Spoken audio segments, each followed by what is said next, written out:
Central government pensioners association കൊല്ലം ജില്ലാ കമ്മിറ്റിയുടെ ആഭിമുഖ്യത്തിൽ കൊല്ലം ഹെഡ് പോസ്റ്റ് ഓഫീസിന് മുമ്പിൽ കൂട്ടധർണ നടത്തി. FSCTO കൊല്ലം ജില്ലാ സെക്രട്ടറി ഗാഥ ഉദ്ഘാടനം ചെയ്തു.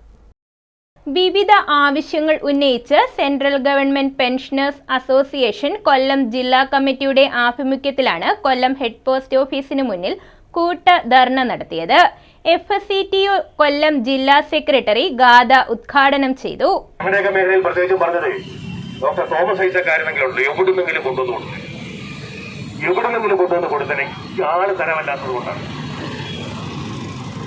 അതാണ് വസ്തുത. ഇപ്പോഴത്തെ ആള് കൊടുക്കാത്തതും നേരത്തെ ആള് കൊടുത്തതും വ്യക്തിപരമായ തീരുമാനത്തിന്റെ അടിസ്ഥാനത്തിലാണോ? കൊടുക്കാൻ കഴിയാത്ത സാഹചര്യം ബോധപൂർവം സൃഷ്ടിച്ചതല്ലേ?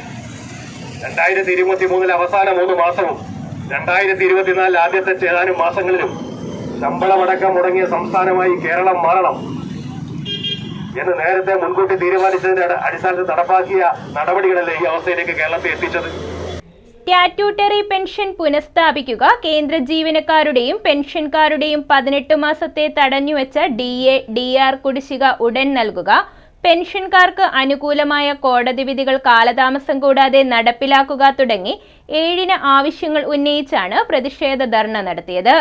CGPA കൊല്ലം ജില്ലാ പ്രസിഡന്റ് TR കുമാർ അധ്യക്ഷത വഹിച്ചു.